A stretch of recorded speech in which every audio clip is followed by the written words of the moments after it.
Hello, hope you've been staying safe and active in weird times like this. All right, now for the record, this is not my theory. This is something I came across a couple years back when I was trending on Reddit. I have no intention of copyright and just want to be informative. Now let's get into the presentation. As you can see here, Finland is just a body of water.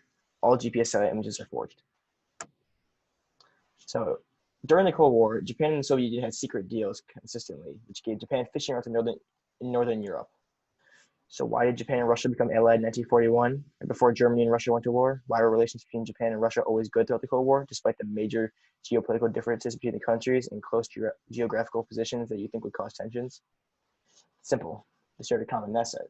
All right. Now, Japan can fish in the region of ocean between Sweden and Russia without worry for environmental repercussions.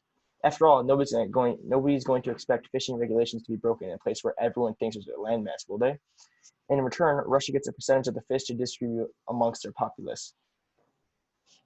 It's a simple case of fishing in the Finnish Sea, transporting across Russia, and that was the real reason for the construction of the Trans-Siberian Railway, by the way, and then shipping it from the eastern Russia coast to Japan under the guise of Nokia products.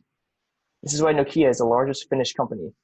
It's also why Japan is the largest importer of Nokia products, despite the fact that very few people own Nokia phones in the country. So why do other countries go along with it?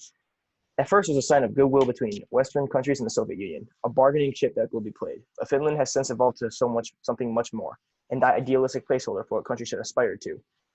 No real country could so consistently place first in education, healthcare, gender equality, literacy rates, and national stability.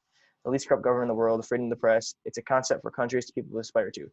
But that's where the problems about Finland's existence is disputed. No country in the world could possibly be that good. So what about Finland's other exports?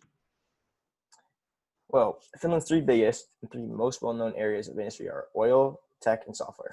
The oil is gathered in offshore platforms where the rest of us believe the landmass of Finland is. Again, the Japanese get it to avoid rigging regulations in this respect. The tech companies have already been explained with the Nokia post, and software companies can easily redirect their IP address to the Finnish Sea. And as well as for other Finnish exports, well, claiming Santa comes from your country isn't a viable way to get people to believe in it. All right, here are some common questions. So what about the Finnish people? Well, Finnish people believe they're from Finland, but in reality, they're from eastern Sweden, northern Estonia, or western Russia. What about the major city, Helsinki, Finland? Well, it's actually located in eastern Sweden. What about everything else in Finland? Finland is 99% forest, so not much has to be accounted for anyways. Why the name Finland?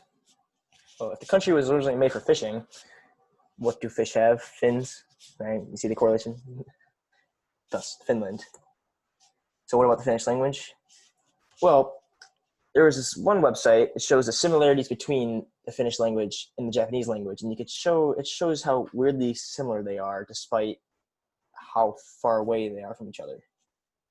So I highly recommend you look that up in the meantime. What about GPS and satellite images? Well, they're forged.